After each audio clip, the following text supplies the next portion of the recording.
ఇది ఏంటంటే అండి, మొదటగా ఈ అక్యూజ్డ్ పర్సన్ అతను ఫస్ట్ నన్ను ఉరిదీయండి నేనే చేశాను అని చెప్పిన తర్వాత అని మీరు అడిగారు.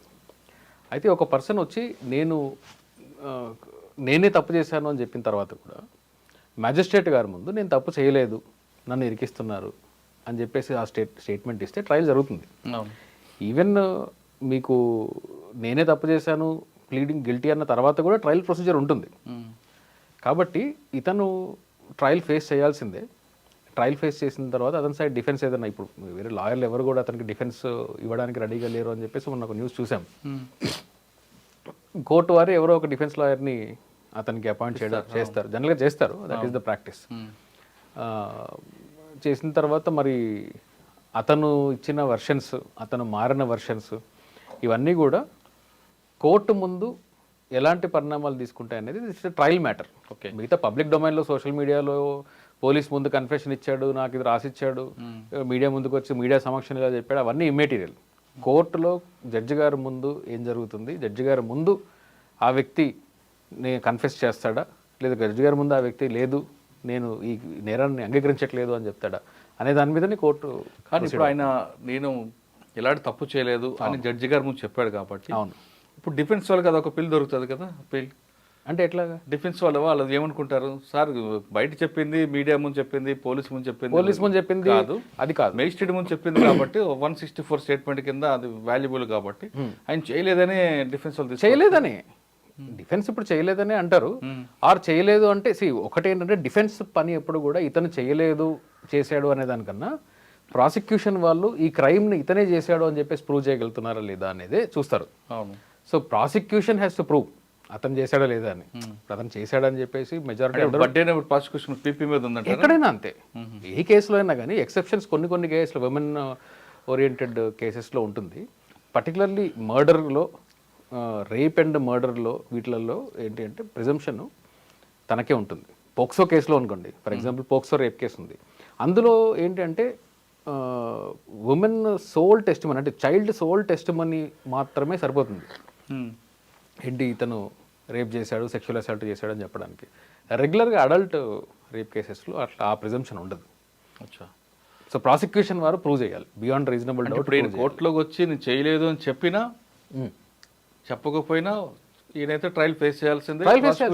ట్రయల్ ప్రొసీజర్ ఉంటుంది. అయితే అతను కన్ఫెస్ చేస్తే ఒకలా ఉంటుంది, నేను డిఫెండ్ చేసుకుంటున్నాను అన్నాడు కాబట్టి అందరూ విట్నెస్ని ఎగ్జామిన్ చేయాల్సిందే, డిఫెన్స్ వాళ్ళని క్రాస్ ఎగ్జామిన్ చేయాల్సిందే, ఎవిడెన్స్ వాల్యూ చూడాల్సిందే, వాటి మీద బేస్ అయ్యి ఉంటుంది. సార్ ఇప్పుడు ఆయన కోర్టులో చెప్పాడు కాలేదని చేయలేదని, కానీ పాలిగ్రాఫ్ టెస్ట్లో ఈయనకి వ్యతిరేకంగా వచ్చింది అనుకోండి, అప్పుడు పాలిగ్రఫీ టెస్ట్ అనేది that it self is not evidence. Okay, DNA వచ్చింది అనుకోండి, ఇప్పుడు ఆ డిఎన్ఏ ఇస్ వ్యాలిడ్. మరి అప్పుడు డిఎన్ఏలో టాలీ అయింది. డిఎన్ఏలో ఇతను సంబంధించిన సీమెన్, బ్లడ్ డ్రాప్స్ అలాంటివి దొరికాయంటే ఇట్స్ ఎ కాంక్రీట్ ఎవిడెన్స్. లేదు, కుదరదు. అవి కాంక్రీట్ ఎవిడెన్స్. కానీ పాలిగ్రఫీ టెస్ట్లు, లై డిటెక్టర్ టెస్ట్ ఇవన్నీ ఏంటంటే అక్కడ నుంచి ఇన్వెస్టిగేషన్ లీడ్ చేయడానికి పనికొస్తాయి తప్ప అందులో చెప్పిన దాన్ని బేస్ చేసుకొని ఇతనే చేసాడని చెప్పడానికి కుదరదు. అంటే ఓన్లీ డిఎన్ఏ టెస్ట్ మాత్రం concrete. DNA test is valid evidence లో. అది ఒకవేళ డిఎన్ఏ వచ్చింది అనుకోండి, అప్పుడు చెప్పిందంతా కూడా డిఎన్ఏలో ఇతను లేడు అనుకోండి, డిఎన్ఏ టెస్ట్ చేశారు, మెటీరియల్లో ఏది దొరకలేదు, సీమెన్ అనాలిసిస్ చేశారు, అనాలిసిస్లో కూడా ఇతను సంబంధించిన డిఎన్ఏ లేదు, అప్పుడు ఇబ్బంది అవుతుంది ప్రాసిక్యూషన్. అచ్చా, ఒకవేళ డిఎన్ఏ టాలీ అయిందంటే ఇంక ఇష్యూ లేదు. టాలీ అయ్యింది అంటే అతన్ని కన్విక్ట్ చేయడం అనేది ప్రాబబిలిటీస్ చాలా పెరుగుతాయి. అచ్చా, సో అది డిఫెన్స్ మీద ఆధారపడి ఉంటుంది. సార్ ఆ కేసులో చూస్తుంటే రాత్రి 11 గంటల నుంచి తెల్లవారు జరిగిన ఘటనలో 3 గంటల తర్వాత ఎఫ్ఐఆర్ ఇష్యూ చేయడం అని కోర్టు తప్పడుతుంది. అవును, బయట ఎవరో కాపలా కాసారా అని కొంతమంది రకరకాల ఇష్యూస్ కనిపిస్తున్నాయి. అవును, మనం ఎలాగ అర్థం చేసుకోవాలంటే ఎఫ్ఐఆర్ ఇష్యూ చేయకపోవడం అనేది అది ఆ ఒక్క కేసుకి సంబంధించింది కాదండి. మీకు భారతదేశంలో రోజుకు సగటున 80 నుంచి 85, 86 కేసులు, రేప్ కేసులు రిపోర్ట్ అవుతుంటే ఈ సర్వేస్ ఏం చెప్తున్నాయంటే నేషనల్ లెవెల్లో ఉండే ఎన్జిఓస్ కానీ విమెన్ ఆర్గనైజేషన్స్ చెప్పే ఇదేంటి అంటే దాదాపు ఈ రిపోర్ట్ అయ్యే కేసుల కన్నా అన్రిపోర్టెడ్ కేసులు 4 రెట్లు ఎక్కువ ఉంటాయి అని చెప్పేసి అంటున్నారు. అందులో ఒక భయంకరమైన నిజం ఏంటి అంటే రేప్ అలిగేషన్స్ మీద వెళ్ళిన తర్వాత కూడా ఒకవేళ 10 రోజుల క్రితం రేప్ అయిన కేసు ఉందనుకోండి, ఇప్పుడు ఫ్రెష్గా రేప్ అయ్యి ఇంజరీస్ అయ్యిన కేసులలో పోలీసు వాళ్ళు ఇన్స్టెంట్గా రియాక్ట్ అవ్వడం జరుగుతుంది. ఓకే. ఒకవేళ ఒక వారం క్రితం జరిగింది, తన ట్రామాలో ఉంది, తను ఇంకేదో కారణాల వల్ల రాలేదు, భయపడ్డది, వారం తర్వాత వెళ్ళినా కానీ పోలీసులు రిపోర్ట్ చేయని కేసెస్ చాలా ఎక్కువ. అంటే వీళ్ళే నిర్ణయం చేస్తారు, ఇది ప్రూవ్ అవ్వదు, వారం అయిపోయింది, టెస్ట్లో ఈ కేసులో మీకు ఏమనిపిస్తుంది అంటే మీరు చాలా ఎఫ్ఐఆర్ అవ్వకపోవడము అనేది ఇది యూనివర్సల్గా ఇండియా మొత్తంలో ఉండే ప్రాబ్లం ఇది. అది అంటే వాంటెడ్లీ కాదా? వాంటెడ్లీ అయ్యి ఉండొచ్చు, నేను ఇప్పుడు పొలిటికల్ కామెంట్స్ చేయదలుచుకోలేదు. వాంటెడ్లీ అయ్యి ఉండొచ్చు, అయ్యి ఉండకపోవచ్చు. అంటే ఎవరికి బెనిఫిట్ ఉంటుందండి వీడిని కాపాడాలని? సో దాంట్లో ఇప్పుడు మ్యాటర్ ఆఫ్ ఇన్వెస్టిగేషన్ కదా, సుప్రీంకోర్టు డైరెక్ట్గా దీన్ని మానిటర్ చేస్తుంది కాబట్టి, సిబిఐ చేతిలో ఉంది కాబట్టి మేబీ నిజాలు బయటికి రావాలి. ఇప్పుడు స్పెక్యులేషన్స్ అనేది అనవసరం. ఇప్పుడు ఒక హారిఫిక్ క్రైమ్ జరిగింది, ఈ హారిఫిక్ క్రైమ్ జరిగినప్పుడు దీని మీద స్పందించే వాళ్ళు, నిరసన వ్యక్తం చేసే వాళ్ళు కూడా బాధ్యత కలిగి ఉండాలి. ఎలాగంటే అట్లాగా మీడియాలో, సోషల్ మీడియాలో ఏదో రాసుకొని తీసుకొని వస్తే నేను చూసా కొంతమంది అడ్వకేట్సే అమ్మాయి ఫోటో చూపిస్తూ తిరగడం, పేరు రాసి ఒక మరీ హైదరాబాద్ లాంటి సిటీలో రంగారెడ్డి కోర్టులో 19వ తారీఖున ఒక లాయర్స్ అసోసియేషన్ వాళ్ళు ప్రొటెస్ట్ ర్యాలీ, కొవ్వొత్తుల ర్యాలీ అని ఏదో తీశారు. బ్యానర్లు రంగారెడ్డి కోర్టులో నిన్న మొన్న కూడా బ్యానర్లు ఉన్నాయి, విక్టిమ్ పేరు బ్యానర్ల మీద రాసున్నారు. మీరు విక్టిమ్ పేరు అన్నారు, విక్టిమ్ ఫేస్ని కూడా రివీల్ చేశారు. ఫేస్ని రివీల్ చేశారు, డెడ్ బాడీ ఫొటోస్ని రివీల్ చేశారు, తన ఐడెంటిటీ, తన ఫ్యామిలీ ఐడెంటిటీ మొత్తం సోషల్ మీడియాలో ఉన్నాయి. అయితే ఇది లాయర్సే చేయడం అనేది చాలా బాధాకరము. చాలామంది ఉమెన్ లాయర్స్ ఆ ప్రొటెస్ట్లో పాల్గొనడము, ఎల్బీ నగర్ రోడ్ల మీద బ్యానర్లు పట్టుకొని రోడ్డు మీద మొత్తం ప్రొటెస్ట్ చేయడం అనేది నిజంగా అది ఊహించలేదు లాయర్స్ చేస్తారని. జనరల్గా కామన్ మ్యాన్ ఏదో తెలియక చేశాడు అని అంటే అది తప్పైనప్పటికీ, శిక్షార్హులైనప్పటికీ, కంటెంప్ట్ ఆఫ్ కోర్ట్ అయినప్పటికీ కామన్ మ్యాన్ చేశాడు అంటే ఇగ్నోరెన్స్ అని అనుకోవచ్చు. లాయర్స్, అందులోనూ ఉమెన్ లాయర్స్ చేయడం అనేది అది అంటే వాళ్ళకి అవగాహన లేక అనుకుంటారా, లేదంటే ఇంకేమైనా వేరే విధంగా భావించవచ్చు మనం? ఇప్పుడు బ్యానర్ మీద ప్రింట్ వేశారు అంటే నేను అవగాహన లేదు అని అనుకుంటున్నాను. ఎందుకు అంటే చట్టం మీద అవగాహన లేదని అనుకుంటున్నాను. మేము పెద్ద లాయర్లు అని చెప్పుకుంటే కుదరదు.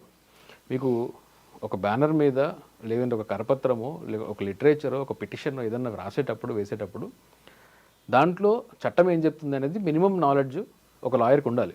అందుకనే జర్మీ బెంతం, ఒక జురిస్ట్, ఇంగ్లీష్ ఓల్డ్ జురిస్ట్, అతను ఏమంటాడంటే ఇగ్నోరెన్స్ ఆఫ్ లా అనేది ఎక్సెప్షన్ కాదు, బట్ ఫర్ లాయర్స్ అంటాడు. ఓన్లీ లాయర్స్కి మాత్రమే ఇగ్నోరెన్స్ ఆఫ్ లా కలుగున్నా కానీ అది పనిషబుల్ కాదు. నేను లా తెలీదన్నా అనుకోండి, ఇంకా వాళ్ళకి పనిలేదు. ఆయన సర్కాస్టిక్గా అంటాడు అనమాట. అది నాకు నిజమనే అనిపిస్తుంది. దాంట్లో చాలామంది మేల్ లాయర్స్ ఉన్నారు, ఫీమేల్ లాయర్స్ ఉన్నారు, సీనియర్లు అనుకునే వాళ్ళు ఉన్నారు, సీనియర్లు అని చెప్పుకోబడ్డ వాళ్ళు ఉన్నారు. It's very unfortunate. సార్, యాక్చువల్గా నిర్భయ కేసు తర్వాత ఈ విధంగా చేస్తే పనిష్మెంట్ అని సుప్రీంకోర్టు చెప్పింది. ఎస్. మరి వీళ్ళ మీద కూడా ఐపీసీలో సెక్షన్ 228, ఇప్పుడు బిఎన్ఎస్లో సెక్షన్ 72, దాని ప్రకారం ఏంటి అంటే ఎవరు కూడా విక్టిమ్ ఐడెంటిటీని సెక్షువల్ అసాల్ట్ కేసెస్లో, పర్టికులర్లీ రేప్ కేసెస్లో, 376 కేసెస్లో, పోక్సో కేసెస్లో విక్టిమ్ ఐడెంటిటీని ఇండైరెక్ట్గా కానీ డైరెక్ట్గా కానీ రివీల్ చేయకూడదు, పబ్లిష్ చేయకూడదు. ప్రింట్ మీడియాలో కానీ ఎలక్ట్రానిక్ మీడియాలో కానీ ఎక్కడా కూడా తన ఐడెంటిటీని రివీల్ చేయకూడదు అనేది చట్టం. 2 సంవత్సరాల జైలు శిక్ష ఉంది దానికి. ఇది కాకుండా మీకు 2018 సుప్రీంకోర్టు జడ్జిమెంట్లో తర్వాత ఇది రీసెంట్గా ఇంకొక కేసు ఒకటి జరిగింది. ఆ ఉమెన్ 12 ఏళ్ళ అమ్మాయిని రేప్ చేశారు కదా, గ్యాంగ్ రేప్ చేసి ముస్లిం అమ్మాయిని చేశారు. ఆ కేసులో కూడా మీడియా సంస్థల మీద 10 లక్షల ఫైన్ వేశారు ఢిల్లీ హైకోర్టు. ఆ విక్టిమ్ ఐడెంటిటీని మీరు ఎట్లా రివీల్ చేస్తారు, పేరు ఎలా రివీల్ చేస్తారు అని చెప్పి వాళ్ళు ఎంత అపాలజీస్ చెప్పినా కానీ కుదరలేదు. కన్విక్షన్ ఇవ్వలేదు, ఎందుకంటే మీడియా ఏజెన్సీస్ కాబట్టి జైలు శిక్ష వేయలేదు. కానీ శిక్షలు ఇది మాత్రం ఫైన్ మాత్రం కోర్టు సుమోటోకి తీసుకోవచ్చా? సుమోటోకి తీసుకోవచ్చు కాదు. ఎందుకంటే జనరల్గా ఒక కామన్ మ్యాన్ ఏదైనా తెలియక తప్పు చేశాడు అనేది డిఫరెంట్. లాయర్స్ కమ్యూనిటీ కోర్టు ప్రిమైసెస్లో చేసినప్పుడు చాలా సీరియస్గా తీసుకోవాలి. లా వైలేషన్ రంగారెడ్డి కోర్టు జడ్జి గారు కూడా తీసుకోవచ్చు, రెఫర్ చేయొచ్చు, కేసులు పెట్టచ్చు, డెఫినెట్గా పెట్టచ్చు. కంటెంప్ట్ అయితే హైకోర్టుకి రెఫర్ చేయాల్సి ఉంటుంది. క్రిమినల్ కేసు 72 బిఎన్ఎస్ కింద మాత్రము ఖచ్చితంగా ఆ లోకల్ కోర్టులో ఉండేవాళ్ళు కానీ, లాయర్లు కానీ, ఎవరన్నా కానీ కంప్లైంట్ చేయొచ్చు, జడ్జి గారు తీసుకోవచ్చు. There is enough provision. Okay sir, మనం ఎవరైతే ఆయన అక్యూజ్ పార్టీ ఉందో యూటర్న్ తీసుకుని డిస్కస్ చేస్తాం, అవును, ప్లస్ వీళ్ళ గురించి చేస్తాం. అవును, ఇంకా పోస్ట్ మార్టం రిపోర్ట్కి వద్దాం. Yes. Post mortem report 150 milligrams అనేది ఆయన పిఎం రిపీట్ వచ్చింది అవును అని అంటున్నారు. అసలు ఏం జరిగింది మీకు? ఎందుకంటే అక్కడ మీకు నెట్వర్క్ ఉంది కాబట్టి.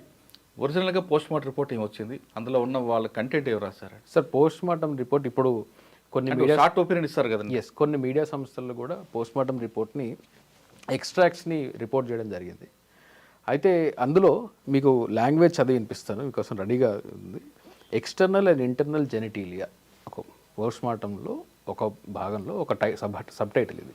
అంటే ఫ్రాక్చర్స్ ఎన్ని ఉన్నాయి, బాడీ ఆర్గన్స్ ఎన్ని, ఇవన్నీ రాశారు. అందులో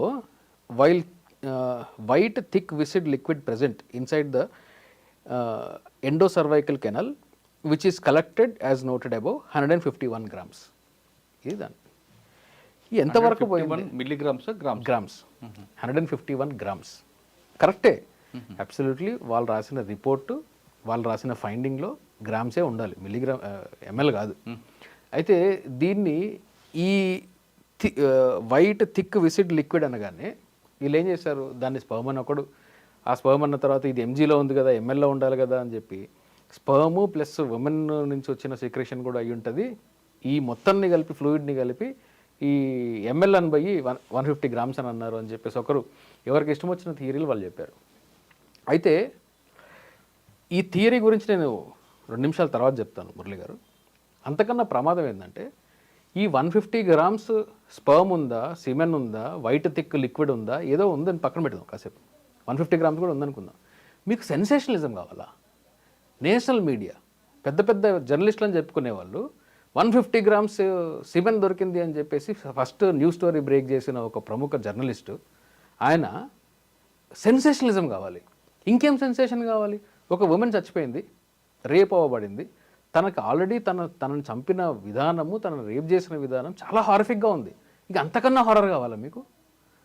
నిర్భయ గ్యాంగ్ రేప్ కేసులో కూడా తనని ఎలా చంపారనే డిస్క్రిప్షన్, రాడ్ తీసుకుని వజైనాలో పెట్టారు, తర్వాత స్కిన్ బయటకు లాగేశారు, ఈ డిస్క్రిప్షన్స్. ఈ సెన్సేషనలిజం చేస్తే కానీ నేను ఈ సబ్జెక్ట్ నమ్మలేను అనుకోవడం అనేది ఒక మానసిక రుగ్మత. అది మీడియా వాళ్ళు చేసినా, జర్నలిస్టులు చేసినా, ఎవరు చేసినా కానీ అది ఒక మానసిక రుగ్మత. అది మనకు ఇనఫ్ అక్కడ ఆ క్రైమ్లో అది చదువుతుంటేనే, వింటుంటేనే ఎంతో డిప్రెషన్లోకి వెళ్ళిపోయేంత స్థితిలో ఆ క్రైమ్ జరిగింది. దాన్ని మళ్ళీ ఇంకా సెన్సేషనలైజ్ చేసి స్పర్మ్ ఉందని, ఫ్రాక్చర్స్ ఉన్నాయని, తర్వాత సర్వైకల్ రీజన్లో ఒక బోన్ ఇరిగిపోయిందని, షోల్డర్ బోన్ ఇరిగిపోయిందని, ట్యూబ్ బయటికి లాగారని, ట్యూబ్ లాగారని, ఏంటి అసలు అదంతా పోస్ట్ మార్టం రిపోర్ట్లో లేదు. పోస్ట్ మార్టం రిపోర్ట్లో ఫ్రాక్చర్స్ ఉన్నాయి. ఒకటే కాదు, దాంట్లో ఇంకా ఇన్డెప్త్కి వెళ్తే 150 grams దొరికిందంటే ఒకరు కాదు, గ్యాంగ్ రేప్ చేసి ఉంటారని ఒక హిందీ మీడియాలో ఆయన ఏం చేశారంటే ఒక్క మనిషికి 3 ml నుంచి 4 ml వరకు మాత్రమే స్పర్మ్ వస్తుంది, ఎంతమంది చేస్తుంటే వస్తుందని క్యాల్కులేషన్ స్క్రీన్ మీద డిస్ప్లే అవుతుంటే 150 ml అంటే మినిమం 20 మంది గ్యాంగ్ రేప్ చేశారని చెప్పి క్వశ్చన్ మార్క్ పెడతాడు. ఇదంటే ఒక పొలిటికల్ డ్రామా. మీకు ఒక విక్టిమ్ చనిపోయి ఉంది, 150 grams ట్యూబ్లో అంత పడుతుందండి. అసలు ట్యూబ్లో 150 grams కాదండి. అది ఫస్ట్ ఆఫ్ ఆల్ ఈ లాంగ్వేజ్, దీని మీనింగ్ ఏంటి అంటే ఎండోసర్వైకల్ రీజన్ మోస్ట్ లైక్లీ ఎండోసర్వైకల్ రీజన్ని వెయిట్ చేశారు. వెయిట్ చేసి యూట్రస్ వెయిట్ అయి ఉంటుంది. అది జనరల్గా యూట్రస్ని ఏదన్నా క్రైమ్ సీన్లో ఇన్వాల్వ్ అయినప్పుడు బాడీ పార్ట్స్ని తీసి వెయిట్ చేయడం అనేది చాలా కామన్ ప్రాక్టీస్. అది హార్ట్ వెయిట్ ఎంత ఉంది, లివర్ వెయిట్ ఎంత ఉంది, విసరా వెయిట్ ఎంత ఉంది, ఇవన్నీ డిస్క్రిప్షన్స్ రాస్తారు. ఆ వెయిట్, ఈ పర్టికులర్ 150 grams వెయిట్ ఏంటి అంటే most likely uterus and cervical endo cervical canal reason అయి ఉంటుంది. వజైనా నుంచి యూట్రస్కి మధ్యలో ఉండే ఆ కెనాల్ రీజను అది ప్రిజర్వ్ చేసి ఉండొచ్చు, ఏదైనా కారణం అయి ఉండొచ్చు. వై చేశారు, ఇది ఎంతవరకు వెళ్ళిందో చెప్తాను చూడండి మీకు. ఈ రోజుకి కూడా మీడియాలో 150 grams స్పర్మ్ గురించి మాట్లాడే వాళ్ళు ఉన్నారు కదా, 151 grams స్పర్మ్ గురించి మాట్లాడే వాళ్ళు ఉన్నారు కదా. చీఫ్ జస్టిస్ ఆఫ్ ఇండియా ఆయన పరిస్థితి చూడండి. చీఫ్ జస్టిస్ ఆఫ్ ఇండియా 20వ తారీఖున అక్కడ ప్రొసీడింగ్స్ నడుస్తుంటే ఒక అడ్వకేట్ వచ్చి 151 grams స్పర్మ్ వచ్చిందండి, ఎంతమంది గ్యాంగ్ రేప్ చేసి ఉంటారని చెప్పేసి అనుమానాలు మాకు ఉన్నాయంటే తిట్టాడు ఆయన. ఆయన ఏమన్నా అంటే పోస్ట్ మార్టం రిపోర్ట్ నా ముందుంది, ఈ 150 grams అంటే ఏందో నాకు తెలుసు, ఆ 150 గ్రామ్స్ సోషల్ మీడియాలో ఉన్నది, మీడియాలో రిపోర్ట్ చేసిన దాన్ని అది స్పర్మ్ అని ఇదని చెప్పేసి మీరు దాన్ని సోషల్ మీడియాని బేస్ చేసుకొని నా ముందు ఆర్గ్యూ చేయకండి. I know what is 150 grams అని చెప్పాడు. ఏంటి క్లియర్గా ఉంది లాంగ్వేజ్, మీకు ఇంకా చదివించాను కదా.